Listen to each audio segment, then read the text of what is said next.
ವಯನಾಡಿನಲ್ಲಿ ದುರಂತದಲ್ಲಿ ಕೊಡಗಿನ ಒಬ್ಬ ಬಾಲಕ ಕೂಡ ಸಾವನ್ನಪ್ಪಿರೋದು. ಕರ್ನಾಟಕದಲ್ಲಿ ಇರುವಂತಹ ಅನೇಕರು ಅಲ್ಲಿ ಕೆಲಸಕ್ಕೆ ಹೋಗ್ತಾ ಇದ್ರು. ಈಗ ಕೊಡಗಿನ ಬಾಲಕ ಒಬ್ಬ ಬಲಿಯಾಗಿದ್ದಾನೆ. 4ನೇ ತರಗತಿಯನ್ನು ಓದ್ತಾ ಇದ್ದಂತಹ ವಿದ್ಯಾರ್ಥಿ ರೋಹಿತ್ 9 ವರ್ಷ ಸಾವನ್ನಪ್ಪಿರುವಂತಹ ಬಾಲಕ ಈಗಷ್ಟೇ ಪ್ರಪಂಚವನ್ನು ನೋಡಕ್ಕೆ ಶುರು ಮಾಡಿದ್ದ. ವಿರಾಜಪೇಟೆಯ ಗುಹ್ಯ ಗ್ರಾಮದ ರವಿ ಮತ್ತು ಕವಿತಾ ದಂಪತಿಯ ಪುತ್ರ ಇವನು. ಕೆಲಸ ಅರಸಿಕೊಂಡು ವಯನಾಡಿಗೆ ಹೋಗಿತ್ತು ಕುಟುಂಬ. ಕೆಲಸಕ್ಕೆ ಹೋಗುವಾಗ ಸಹೋದರಿ ಮನೆಯಲ್ಲಿ ಮಗನನ್ನ ಬಿಟ್ಟಿರ್ತಾರೆ. ತಾಯಿ ಈ ಘಟನೆ ಬಗ್ಗೆ ಕುಟುಂಬಸ್ಥರಿಗೆ ಸುದ್ದಿಯನ್ನ ಈಗ ತಾಯಿ ಕವಿತಾ ತಿಳಿಸಿದ್ದಾರೆ. ಮಗನ ಸಾವಿನ ಸುದ್ದಿ ಕೇಳಿ ನಿನ್ನೆಯೇ ವಯನಾಡಿಗೆ ತಂದೆ ರವಿ ಕೂಡ ಹೋಗಿದ್ದಾರೆ. ಹೇಗಾಗಿರಬೇಕು ಅವರ ಪರಿಸ್ಥಿತಿಗಳು ಅಂತ ಹೇಳಿ. 9 ವರ್ಷದ ಮಗ ಕೆಲಸಕ್ಕಂತೆ ತಂದೆ ತಾಯಿ ಹೋಗ್ತಾರೆ, ತಂಗಿ ಮನೆಯಲ್ಲಿ ಬಿಟ್ಟು ಹೋಗ್ತಾರೆ. ಬಿಟ್ಟು ಹೋದಂಥ ಸಂದರ್ಭದಲ್ಲಿ ಅವಘಡ ಸಂಭವಿಸುತ್ತೆ ಅಂತಂದರೆ ಹೇಗಾಗತ್ತೆ?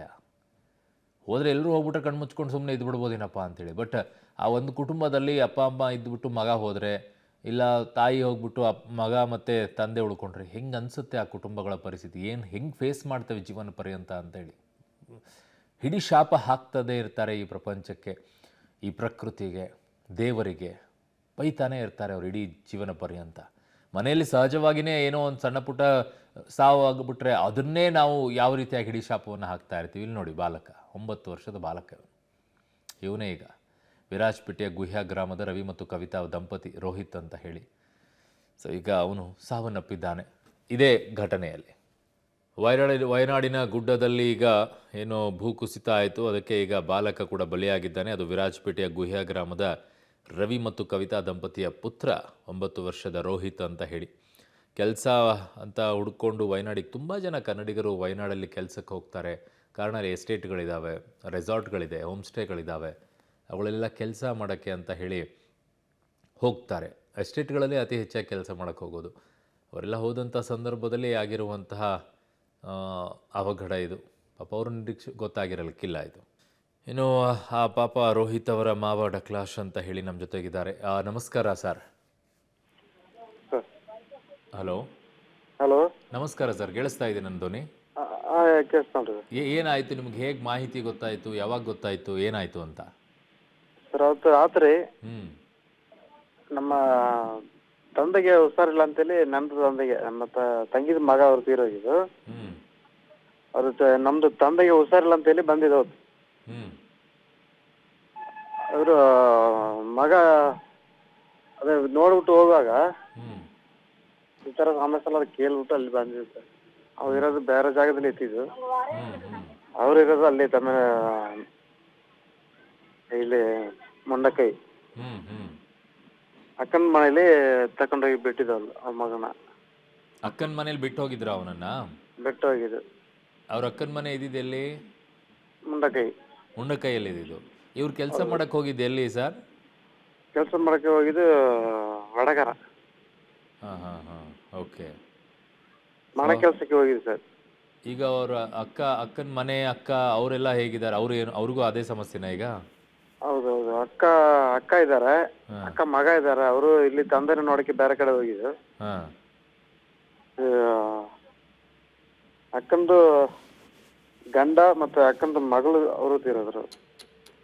ಅಯ್ಯಪ್ಪ, 3 ಜನ ನಮ್ಮ ಮನೆಯಲ್ಲಿ. ಅವರೆಲ್ಲ ಬಾಡಿ ಸಿಕ್ತಾ ಸರ್? ಬಾಡಿ ಸಿಕ್ತು ಸರ್. ಸಿಕ್ತಾ? ಹೌದು. ಬಾಬಾ, ಅವ್ರ ತಂದೆ ತಾಯಿಗಂತೂ ಬಹಳ ಕಷ್ಟ ಆಗ್ಬಿಟ್ಟಿರತ್ತೆ ಈಗ ಮಗನ ವಿಚಾರದಲ್ಲಿ. ಅವ್ರಿಗೆ ಮಾತಾಡ್ಲಿಕ್ಕೆ ಆಯ್ತಾ ಇಲ್ಲ, ಹುಷಾರಿಲ್ಲಾಗಿದೆ. ಬಂದಿದ್ದಾರಾ ಈಗ? ಇಲ್ಲೇ ಇದ್ದಾರಾ ಕೊಡಗಿನಲ್ಲೇ? ಇಲ್ಲ ಸರ್, ಇಲ್ಲೇ ಇದ್ದೀವಿ. ಎಲ್ಲಿ? ಕೇರಳದಲ್ಲಿ? ವಯನಾಡಲ್ಲೇ ಇದ್ದೀರಾ? ಅಲ್ಲೇ ಇದ್ದೀವಿ. ವಯನಾಡಲ್ಲೇ ಇದ್ದೀರಾ? ಹೌದು ಸರ್. ತಾಯಿಗಂತೂ ಬಹಳ ಕಷ್ಟ ಆಗ್ಬಿಡುತ್ತೇನೋ, ಹೌದು. ಸಹಿಸ್ಕೊಳ್ಳೋಕ್ಕಾಗಲ್ಲ ಇವುಗಳನ್ನೆಲ್ಲ. ಹೇಗೆ ಸಮಾಧಾನ ಮಾಡ್ತಾ ಇದ್ದೀರಾ ಡಕ್ಲಾಶ್ ಅವರೇ? ತುಂಬ ಕಷ್ಟನೇ ಸರ್. ನನಗೇನೋ ಅಕ್ಕನ ಮಗಳು ಮತ್ತು ಇವರು ತಂಗಿದ ಮಗ. ಆ ಕಡೆಗೂ ಅವ್ರ ಫ್ಯಾಮಿಲಿಯಲ್ಲವ್ರು ಹೋದ್ರಲ್ವಾ, ಅಲ್ಲೂ ಪಾಪ ಈಗ ಅವ್ರ ಹಸ್ಬೆಂಡನ್ನು ಕಳ್ಕೊಂಡ್ರು, ಮಗಳನ್ನ ಕಳ್ಕೊಂಡ್ರು. ಇಲ್ಲಿ ನೋಡಿದ್ರೆ ಗಂಡ ಹೆಂಡತಿ ಮಗನ್ನೇ ಕಳ್ಕೊಂಡ್ರು. 3 ಜನ ಹೊರಟೋಗಿದಾರಲ್ಲಿ. ಹೌದು ಸರ್. ಅವ್ರು ಅಲ್ಲೇ ಅವರೇನಾ ಅಥವಾ ಇಲ್ಲಿ ಅವ್ರು ಅಲ್ಲಿ ಹೋಗಿ ಕೆಲ್ಸಕ್ಕೆ ಹೋಗಿದ್ರಾ? ಇಲ್ಲ, ಅಕ್ಕ ಇಲ್ಲಿಯವರು, ತಂಗಿ ಅಲ್ಲಿ ಕೊಡಗನವರು. ಮದುವೆ ಮಾಡಿ ಕೊಟ್ಟಿದ್ರ ಅಲ್ಲಿಗೆ? ಹೌದು ಹೌದು. ಓ, ಈಗ ಎಲ್ಲಿ ಎಲ್ಲ ಹುಟ್ಟಿ ಬೆಳೆದಿದ್ದೆಲ್ಲ ಅಲ್ಲಿ ಕೊಡೋಗಿಲ್ಲ ಸರ್. ಈಗ ಬಾಡಿ ಎಲ್ಲ ಇಲ್ಲಿಗೆ ತೊಗೊಂಡು ಬರ್ತೀರಾ ಇಲ್ಲ ಅಲ್ಲೇನಾ ಎಲ್ಲ ಇಲ್ಲ ಸರ್, ಅಂತ್ಯಮ ಕಾರ್ಯ ಆಯ್ತು ಸರ್. ಮುಗಿಸೇ ಬಿಟ್ರ ಅಲ್ಲೇನೆ? ಹೌದು, ಅಲ್ಲೇ ಮುಗಿಸ್ಬಿಟ್ಟು. ತೊಗೊಂಡು ಬರೋಕ್ಕಂತೂ ಎಲ್ಲೂ ಜಾಗನೇ ಇಲ್ಲ ಅನ್ಸುತ್ತೆ ಇವಾಗ. ಜಾಗನ ಇಲ್ಲ, ತುಂಬಾ ಕಷ್ಟ. ಬಾಡಿ ಹಂಗೆ ಆಯ್ತಲ್ಲ. ಬಾಡಿ ಎಲ್ಲ ಒಂದು ಇದಾಗ್ಬಿಟ್ಟಿರುತ್ತಾ ಕಲ್ಗಳು? ಹೌದು ಸರ್. ಬಾಡಿ ಎಲ್ಲ ತುಂಬಾ ಏಟ್ ಆಗಿದೆ, ಅದಕ್ಕೋಸ್ಕರ ಬಂದಿಲ್ಲ ಆ ಕಡೆಗೆ. ನಂತರ ಅಲ್ಲಿಗೆ ಬರಕ್ಕೆ ಅಂತ ಇದ್ದೀವಿ. ಮತ್ತೆ 2-3 ಜನ ನಮ್ಮ ಎಲ್ಲ ಟೋಟಲಿ 5 ಜನ ಕುಟುಂಬದವರು, ಬೇರೆಯವರು ಆದ್ರು ನಮ್ಮ ದೂರದ ಇದು.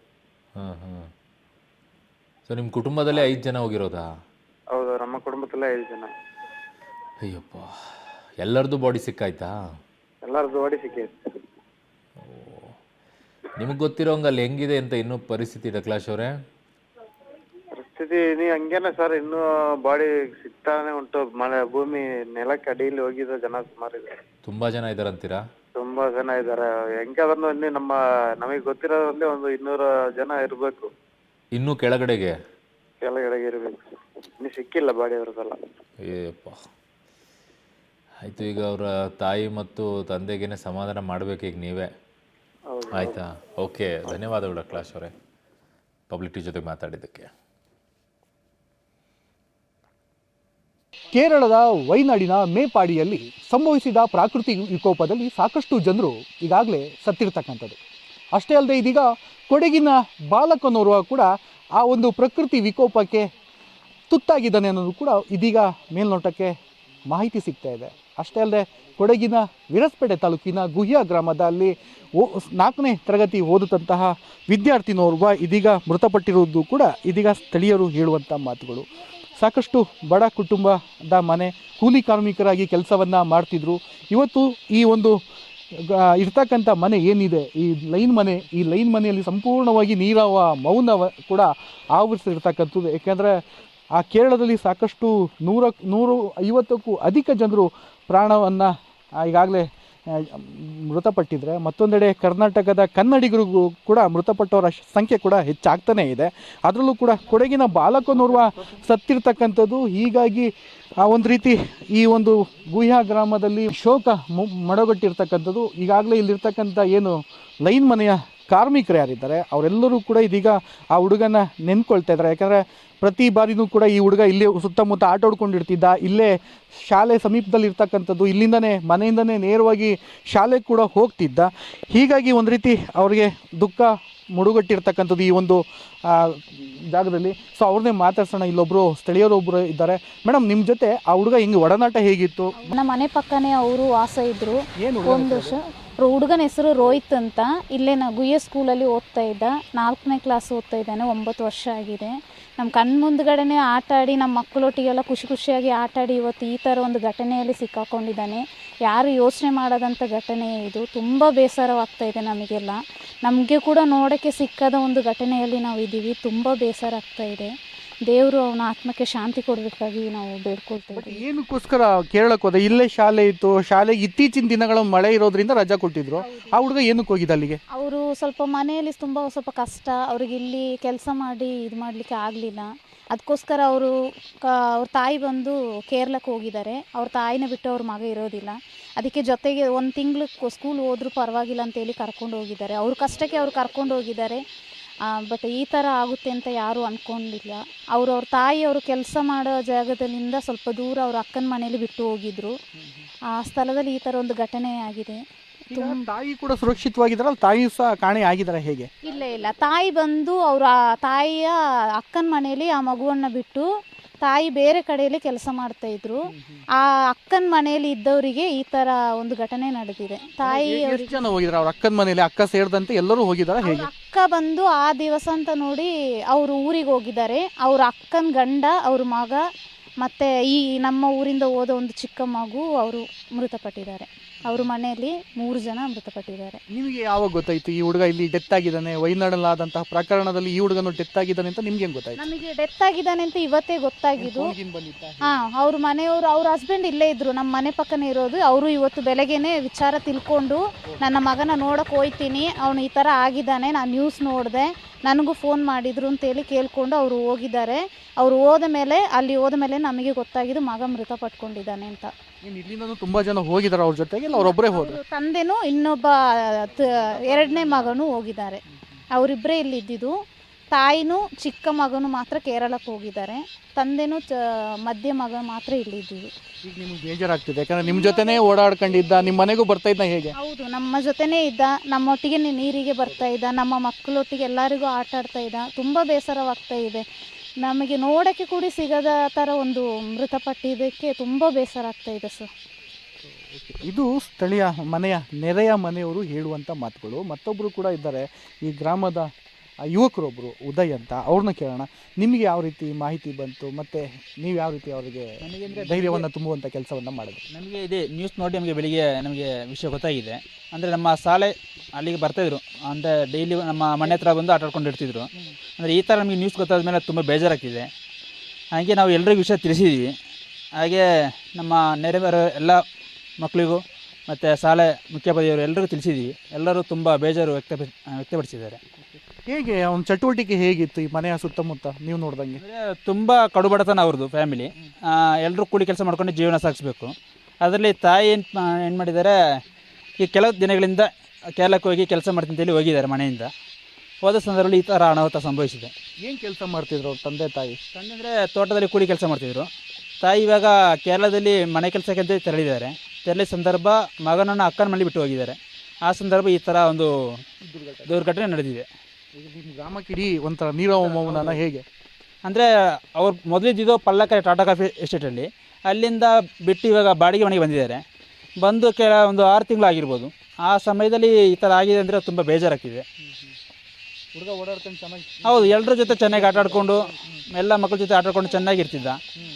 ಅಂದರೆ ಹೇಗೆ ಅಂದರೆ ಮಕ್ಕಳ ಜೊತೆ ಚೆನ್ನಾಗಿ ಬೆರೀತಿದ್ದ, ಚೆನ್ನಾಗಿ ಮಾತಾಡಿಕೊಂಡು. ಎಷ್ಟು ಜನ ಮಕ್ಕಳಿದ್ರು ಇವ್ರ ತಂದೆ ತಾಯಿಗೆ?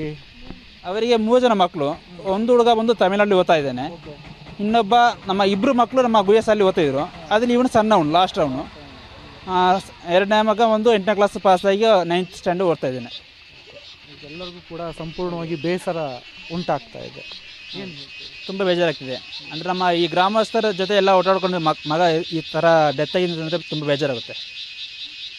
ಸೊ ಇವಿಷ್ಟು ಸ್ಥಳೀಯರು ಹೇಳುವಂಥ ಮಾತುಗಳು. ಯಾಕೆಂದರೆ ಗ್ರಾಮದಲ್ಲಿ ಅತ್ಯಂತ ಚಟುವಟಿಕೆಯಿಂದ ಇರ್ತಕ್ಕಂಥ ಹುಡುಗ, 4ನೇ ತರಗತಿಯಲ್ಲೂ ಕೂಡ ಓದ್ತಿದ್ದ ರೋಹಿತ್. ಮನೆಯಲ್ಲಿ ಕಡು ಬಡತನ ಇರೋದ್ರಿಂದ ಸೊ ತಾಯಿ ಕೆಲಸವನ್ನು ಅರಸಿ ಕೇರಳಕ್ಕೆ ಹೋಗುವಂಥ ಸಂದರ್ಭದಲ್ಲಿ ಕೇರಳದಲ್ಲಿ ಇರ್ತಕ್ಕಂಥ ತನ್ನ ಸಹೋದರಿ ಮನೆಗೆ ಬಿಟ್ಟಿರ್ತಾರೆ.